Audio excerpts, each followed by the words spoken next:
Greetings, lair enthusiasts. I am Rob, here once more in my lair at the lair of OmnusI, and getting back into the swing of things with a State of the Dungeon address. This is for the session that took place June 21st, 2018. The game, Dungeons & Dragons 5th Edition, Princes of the Apocalypse storyline. Almost all of the players were in attendance. One, the person playing Daketh, is forced to take a step back. He will not be joining us for a while, but we had the players of Terran the fighter, Glim the cleric, Abor the paladin, Geth the sorcerer, Orin the rogue, and the GM NPC Glob along for this adventure. This was the Delve into the Temple of Elemental Evil Air Edition. In the sunken dwarven city, formerly of the Besselmer Nation, where the party had just weathered an assault by the defensive forces of the air cult in the city. This is the place where their air prophetess lairs, so it does have some of the strongest defenses. They warded off a pair of wyverns, strong spellcasters, and a bunch of easily defeatable rabble, really. The air cult's not the strongest. They do have a couple of impressive guardians, yes, but for the most part, they're not the biggest threat. Even so, the party was hard taxed. They used several of their spells. They knew the rest of the air temple was rallying to crush the intruders, so they had to make some quick decisions on what to do, which of course involved a lot of discussion amongst the players. Eventually, Glim decided he was marching off deeper into the dwarven city to look for some shelter where they could recuperate their powers and make another assault. Glim is dead set against giving any of the cults any breathing space to repopulate, retrain, build new defenses, or anything like that. He wants to keep going, even to the detriment of the party not being prepared. Just keep going until one side or the other is dead. The others have talked him out of the strategy numerous times, and as a result, the only person they've really lost in this whole thing was their GM NPC Glug.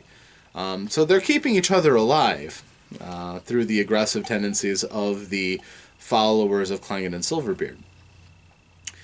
But this time, they knew that they weren't up against another big fight with the air cultists, so they went into the city. They found a plaza, they found a door with an anvil on it, and went through it, and found themselves in a desecrated shrine to Moradin, the creator god of the dwarves and the high god of the pantheon. Inside, there were 3 Kenku, the raven-headed humanoids, who are a bizarre plague of curses and other things, that they're fairly despicable creatures, and these were torturing the people at the behest of the air cult. There were 4 commoners who were being held prisoner, and the Kenku were torturing them because they like to do that. One was actually doing the torture. The other 2, they have an amazing gift of mimicry. They could perfectly replicate any sound that they've heard, except for speech. For some reason they can't talk. Well, there's a reason, but it's a long and involved one. Doesn't matter here. They were replicating their screams of terror back at them, which is horrible. The party snuck in because Auric is amazing at stealth, and he almost never fails a stealth roll.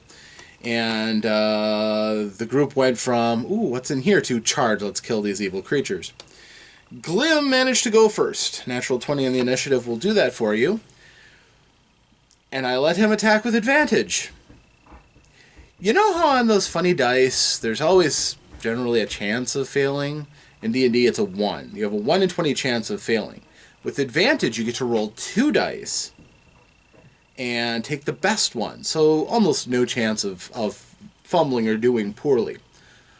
Unless you roll 2 1s, which is exactly what Glim did. So he came charging in with his battle axe, intending to cleave the Kenku's head right off, who was torturing the poor human commoner. He missed the Kenku, but nailed the commoner and killed him.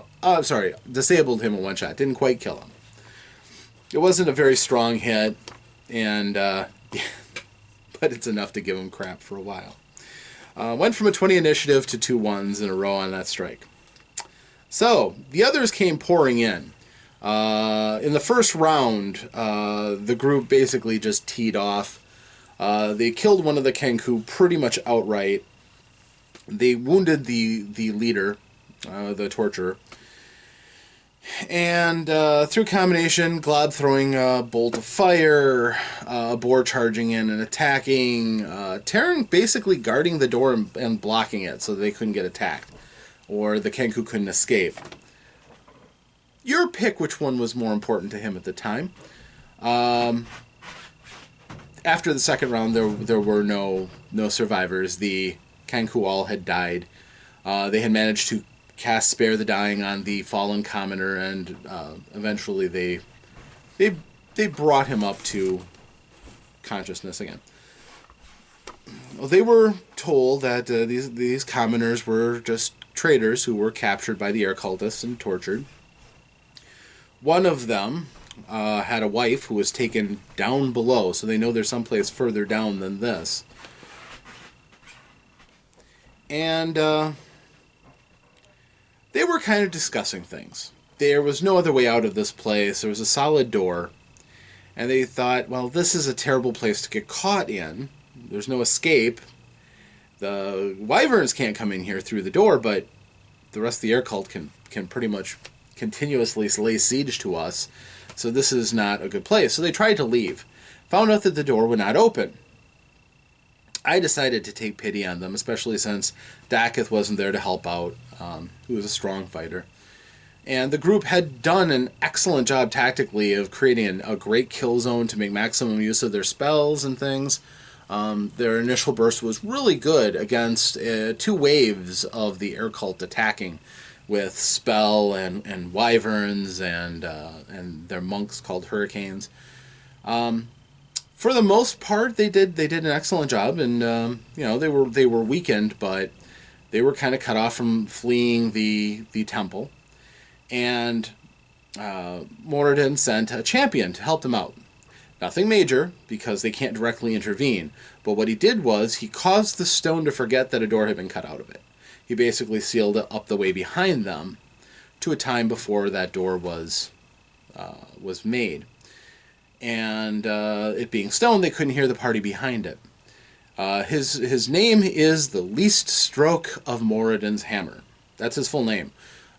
He is a champion who doesn't even know what his real name used to be. He's thousands and thousands of years old. And he goes off where some of Moradin's champions are powerful and can face armies by themselves and take on other avatars and huge things. The Least Stroke ends a subtler touch. He knows a little bit about magic, and he has perspective. So he takes care of a lot of the smaller details, basically lifting up the faithful who are in trouble. Now, none of the characters are a direct referencer of Moradin. The cleric and the paladin both follow Clangon and Silverbeard, his more aggressive, warlike cousin, son more like. And but indirectly, they still serve the Pantheon, so Moradin has an interest, and they were there in his shrine. So he basically said, I will guard you for 10 hours. You can rest, you can recuperate here, the cult is not likely to find you. If they do somehow track you, they can possibly break through the stone, but they're not miners by nature. You can rest safely. And he gave them food. He cast Hero's Feast, which is a spell that gave them all food. And he answered a very, very few questions. They asked what's the best way to attack. He wouldn't tell them. He wouldn't give them anything on tactics, or he said he was going to let them carry out their destiny, but he wasn't going to directly influence it. He did, because I know the guys, it kind of sucks when your character is ready to advance a level, but you're far from training and civilization, and I've made hoops in this game for people to have to jump through. So I didn't want to make them jump through that hoop at this time. I thought that, making progress and going further would be better than more realistically dragging them back to some city so that they could train. So I let them have a drink from his Horn of Heroes, which allows a person to advance without going through the training, as long as they have enough experience. If they don't have enough experience and try to take a sip, they die. Well, several of the group had enough experience, so we now have several 7th level members in the group. Some are still at 6th. Glob the NPC, a boar who did not start out with the group, I think is level 6. I think Geth is level 6 because he's missed a few sessions. But Auric and Terran and Glim, I believe, are all 7th level. That helps tremendously. Some of the abilities are kind of neat, but also it is, having the extra level, the hit points and things, they were going to need it. And will continue to need it. So after that, the one person who did not get to 7th level was Terran. Terran said, but I don't really want to advance as a fighter. I want to go to a different class. And the least stroke said, really? And what? I want to be a warlock. But you're a fighter reverencer of Hieronius, the god of honor and justice, and why would you want to be a warlock? Warlocks pledge themselves to an eldritch power, and he's like, well, I've heard about one type of them called a hexblade, who learn mastery over creating sentient magical items and choose to advance that way. And his sentiment was, well, that's interesting. Not something I'm very okay with, because doing that involves the communion with the Raven Queen, who is a death goddess who lives in the Shadowfell, a near realm of shadow and negative energy and death. I can't do that, but I can do you a favor and help you on that path if you really are determined. And he said he was. So he basically conjured a window to the Shadowfell, to the court of the Raven Queen, who recognized him for what he was, an avatar of Moradin. So that's pretty good company there. And she's like, so, you want to talk to me? And then he's like, I don't want to talk to you, but this fool does. And she's like, okay, what do you want? He says, well, I'd like to be a hexblade. And she's like, but you're too nice. You've got this nice shiny soul and everything, and you follow Hieronius. You don't have anything in you that really makes me think that you want what gifts I have. And he's like, well, it's something I'm pondering, and I would like to do. And she's like, okay. Well, I'll tell you what. I will consider you. But first, to clear up some of the doubt, I need you to go before the High Priest of Hieronius in Summit Hall, which is in the valley they're in. And I need you to have the High Priest give permission for you to become a reverencer of me and a hexblade. You do that, and I'll consider you.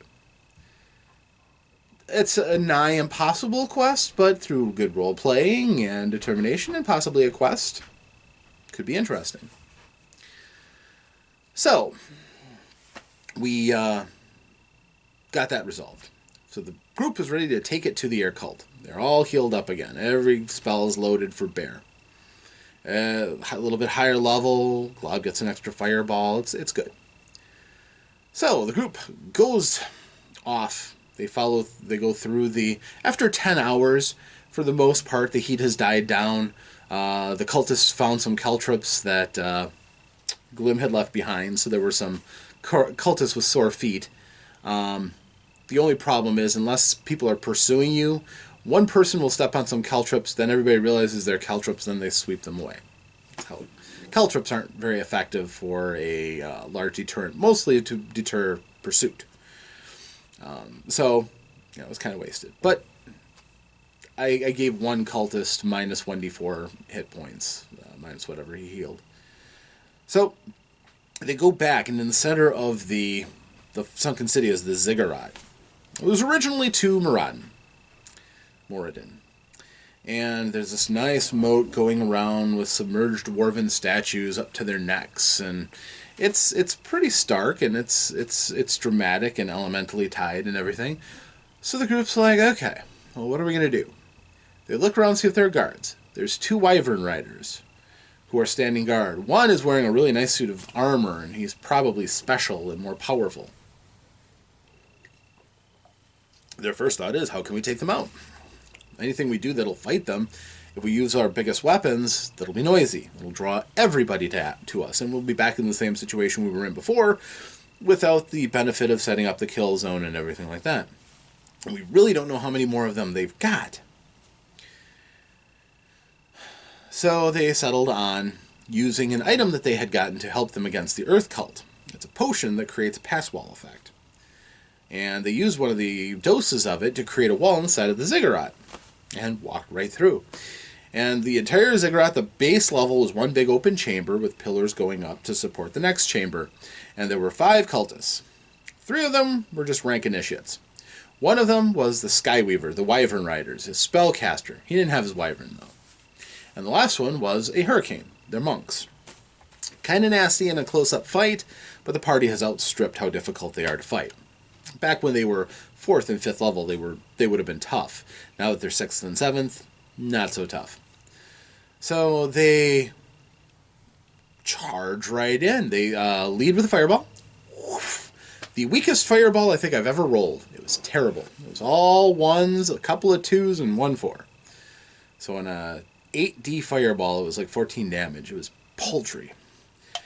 Which is fine. It killed off 2 of the amateur cultists. The other 3 were injured. Lightly injured the other 2 who made their saving throw. Almost everybody made their saving throw except for those initiate cultists. So the party charges in. And it was over and shut pretty quickly. The group, when they hit with their Alpha Strike and a surprise round, rarely do they leave a lot left to challenge them. They are quite good at attacking from ambush. And those initiates really couldn't take much of a beating, but the group keyed off on the spellcaster. The spellcaster, if I remember right, a boar absolutely waffled him with... No, that was the Hurricane. The Skyweaver, I believe, was taken apart by a combination of Terran teeing off on him, Geth freezing him well, did a really good job, and Auric getting a massive sneak attack off on him that just eviscerated him. The Hurricane, who was closer to where the group entered in, got taken out by a very powerful firebolt from Glob, and then a boar just came up and stacked his spells and smites and just teed off and obliterated him. So they dropped relatively quickly, and outside of some cries of pain and death shrieks, it wasn't too terrible. Only the people who were upstairs, because there's an open staircase, heard the fracas. The wyverns outside didn't hear it. And so the wyverns could have come in through the double doors, but they weren't alerted. So they heard a horn issuing from above. And they're like, oh, great. Now we're going to have to fight everybody all over again. Spellcasters realized that wasn't an alarm horn. That was a summoning horn. Something else is going to happen. And a djinn came down. You know, genies, Arabian Nights types. Kind of like that. More air elemental, though, than wish-giving genie. And it came down, and it's like, hey guys, I don't want to kill you, but I've been told I have to get rid of you. I'm sorry. I don't really enjoy this. So, and one of the things that helped them out when they were meeting up against the Myconids before they challenged the Earth Temple. The Myconids are the Mushroom Men who are being directly affected by the blight from the Earth Temple. They gave Glim the ability to turn elementals. promised them that it would be useful, and by the ties to the earth that the Myconids had, and the silver dragon who herself is tied to the Myconids, she gave him that ability. So he presents his holy symbol, says, "Be gone!" And the Jinn goes, this could legitimately affect me. I don't really want to fight them, because I'm being enslaved by the horn. Oh no! Oh, boo-hoo! You are too powerful for me. I must flee. And it flew off. They're like, oh, hey, good job. We don't have to fight that. Let's go charge up. Because that thing was only going to be turned for a minute. So they're like, bolt up. And they find this pleasure palace, kind of arranged in the upper level of the ziggurat, with a bunch of stoned initiates. And there is Aerisi Kalanoth, the priestess of air, with her magnificent wings off her shoulders and the spear in her hand. And she's like, "How dare you!" And she didn't get to monologue very much because the group attacked her. It's immediately obvious that she is the bad person in the room. So everybody got ready. She's, of course, no fool and knew they were going to attack her. So while Terran rolls a natural 20, she rolls a natural 20 in initiative, so they go simultaneously. He starts charging up. 3, she throws Chain Lightning down. Chain Lightning is a powerful, powerful spell, but it's a little bit like throwing a targeted lightning bolt that splits off and automatically hits people. They don't have to be just standing in a line, which the group wasn't. They were spread out nicely. So the Chain Lightning, which was pretty powerful, rocked Terran hard. It also zapped Glim and Glim and Geth and a boar. And, of course, Geth is a sorcerer. He's not stacked up hugely on hit points. So when he took that, he was in trouble. He spent most of the fight in a hard way. So the group goes up and starts getting their tacticals ready. Oryx slinks around, finds out that behind the tapestries that line the pillars on either side, there's just all the refuse from the party. Nobody ever cleans up. They just push it behind the tapestries. So he starts sneaking around to get a great shot at Aerisi from behind, and he finds out that her pet bard, named Wind Harrow, is kind of hanging out on the side on the next to the dais that her throne is on, casting confusion at Terran. Well, he puts an end to that. Sword through the brisket. He still fights back, but the opening stroke was pretty dang impressive. And they start fighting off to the side. Also of note, Aerisi has a pet Vrak that she usually uses to guard her palace. The Vrak is a type of demon. It is a nasty winged vulture-like demon. And it jumped out behind Terran and tried to stop him from going after Aerisi. Terran was a little fumble-footed trying to get up the stairs and didn't get up to attack her. That's difficult terrain, and he didn't make a save, so he was blocked.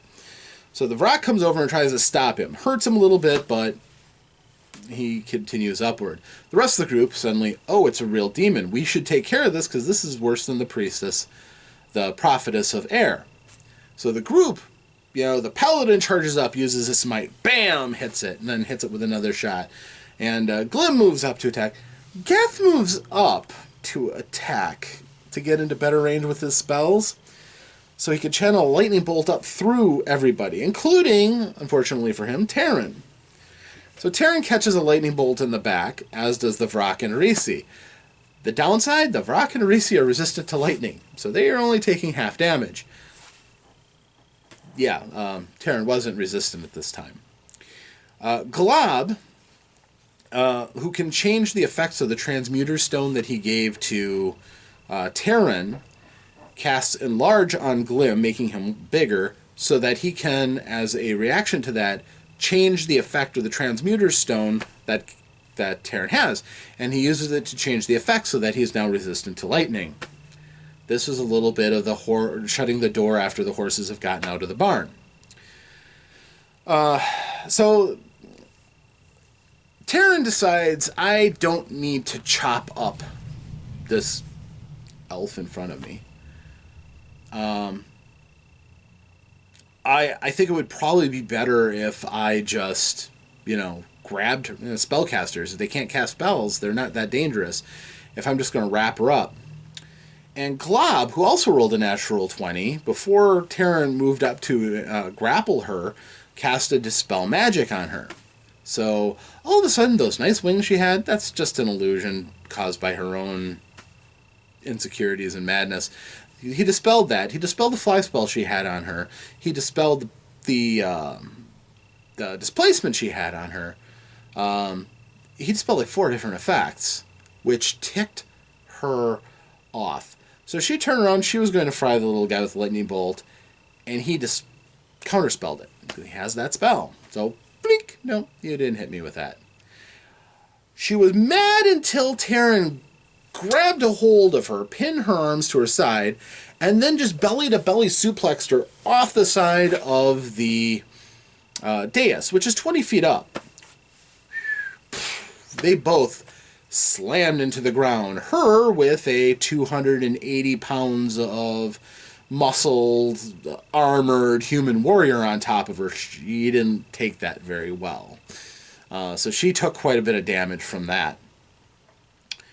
And the rest of the group took care of the Vrak. The Vrak's effective attacks, it had quite a few hit points, but not an insurmountable amount. And the group teeing off on it basically ended it fairly quickly. It's resistant to most elemental damage and magical stuff, but when you had a boar, who is a competent warrior, chopping at it, and the others helping out, it dropped fairly quickly, setting off one last shower of spores, which the dwarves who were close enough to it just laughed off. So when the others see that Aerisi has fallen, and they don't want her doing anything, and they see that Terran is on top of her, trying to stop her from casting spells, a boar charges up the stairs, and he belly splashes onto Terran, and thusly onto Aerisi. Terran is having a hard time right now getting fried by his own group again and again and again. But the sploosh nailed Aerisi again, so she's in critical shape at this point, and knows that her time is drawing nigh unless she can somehow get some effect going. And so the rest of the group helps out. Oric is having this tough time with Wind Harrow, because Wind Harrow casts Confusion on him, which just causes him to attack. It doesn't actually stop anything he wanted to do. And Wind Harrow, Terran missed the chance to hurt Wind Harrow, which might have broken up his concentration, but then he made a saving throw right afterwards and broke it. Honestly, mind controlling effects in 5th edition aren't all that. You constantly get saving throws against them, which is great to keep the action going, but it really debuffs the spells. Finally, Geth came in, and with a well-aimed Ray of Frost doing maximum damage, in addition to the massive blow that Oric opened the fight with, basically froze Wind Harrow to a solid popsicle. So at this point, Oric comes around to see what else can be helped out. Now there's just Aerisi pinned underneath a boar and Terran. Her hands are restrained. All she's going is like, this is the worst. This is the absolute worst. An elf with a human and a dwarf on top of her. Well, he couldn't let that. And she had no spells that she could do. Everything required somatic components. So you had to be able to move her hands and do things. So she couldn't. I decided to ramp up the embarrassment a little bit more. Glob, the GM NPC, could have put his finger to her head and fired her, bolt of fire through her head, but instead he dropped trow and started peeing on her, just for that extra level of insult. Before a boar came in, grabbed his flail and side of the head and killed her. So as it ended up, Aerisi's dead. The prophetess of air is gone, which is going to cause waves throughout the cult. They actually got to talk to the Jinn who came back, and he's like, that spear that she had, I've seen other prophets of air. They all have that spear. If you've killed her, it's going to take hundreds of years for the right person to come along to become a new prophet of air. you've pretty much shattered the spine of the cult. I'm not saying you're done here. There's more below, but it's even more powerful than what you found here. Your attack's pretty good in these fights. Down there, you'll die. Go out, take care of the other cults first before you come back and finish this part of the job. They're like, we really want to keep going, but maybe not. So, it looks like they're going to fall back. They've got some hard questions. And once again, too, we had another one of those situations in party righteousness. As they were getting close to the ziggurat, they found several Howling Hatred initiates who were chained or who were lashed by ropes to these pillars, starved, taught to live on air. And they were initiates. They were becoming full members of the cult. And the group is like, do we untie them? Do we kill them? What do we do? Terran's like, well, they're harmless. Right here, they're not doing anything. And Abor's like, yeah, but they're cultists. They want to be cultists, right? Dead. That's not cool. They're not hurting us. Why kill them? Why not kill them? They're cultists. So, again, there was a little bit of that in the night. But for the most part, it's starting the next chapter of the story. We've moved things forward, which is exciting because we're now in chapter 3. So it'll be fun. But that's me, Rob. These were the events. This was a layer of OmnusI, and I hope you've enjoyed it. We'll be moving forward and hopefully doing these with more regularity. So I will talk to you all later. Thank you, and have many safe and profitable adventures. Farewell.